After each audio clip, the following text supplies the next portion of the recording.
Hello and welcome to another episode of E&D's How to Make Tech Easy. Today I'm going to talk about a review of the MSB discrete DAC that you can see here on my left that I recently put into my system about a month ago, replacing the Bryston BDA-3. I'm going to give you my review of how I think it sounds, comparing it to the Bryston BDA-3 and other DACs that I listen to. I'm going to give you a list of the songs that I used to do this comparison. And I'm going to give you a quick summary, wrapping up my thoughts. In front of you is a list of the DACs that I mentioned earlier, the systems that I listened to them on, and my impressions. I'm going to go through each one to give you a better flavor for what I thought of those DACs on those systems and when compared to the Bryston BDA. First up is the Lena. The Lena I listened to with Meridian Electronics and BW802D4s, as you can see. When comparing that to the Bryston, which was on the same system, I felt it lifted a veil off of the music, which was consistent with each of these DACs compared to the Bryston. I felt the spatial cues and detail was very good on the Lena. I felt the soundstage was good, not as deep as I thought it should be, but then again, the dealer had the speakers up against the wall, so that may have contributed to that. I felt the tonal balance, which is key here for me, to be towards a sharper side. And while I enjoyed the detail, I thought it would give me listener fatigue. I'm going to skip to the Weiss 501 next, because the Weiss was similar in nature, where I felt its tonal balance was sharp, but really significantly sharper than the Lena.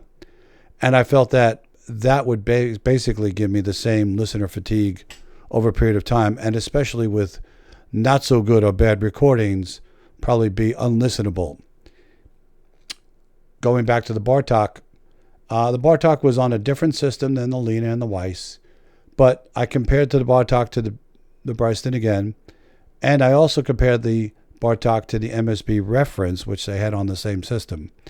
And I found that the Bartok just sounded darker.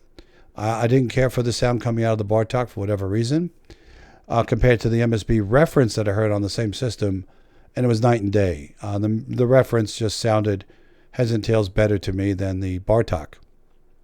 So I discounted the Bartok after listening to a couple of songs, basically. The last two DACs, the Tambaki and the Discrete, I listened to on my system at home, which is made up of Roland solid-state amps and preamp and the Magico A5 speakers. My interconnects and speaker cable, for your information, is all Cardis clear reference. So I enjoy the Tambaki very much. I just felt it was a bit too forward, a bit too etched on the top end, even though I thought the top end in some cases was spectacular. Because that really popped when you heard it play. And I really liked the Tambaki, but again, listening to the Discrete, I felt the Discrete was giving me all that detail, all that presence. Great soundstage as well, wide and deep, great bass, very good definition, but the tonal balance was more to my liking, more realistic for me on my system. I won't say acoustic sounding like records, but definitely smoother and with the same level of detail and presence that I heard with the Tambaki, but just not as forward. I felt after a period of time the Tambaki would be a bit too grating on me, listening to that, especially poorly recorded records, etc., or CDs, etc. The Discrete performed better for me on this system than the other DACs I mentioned.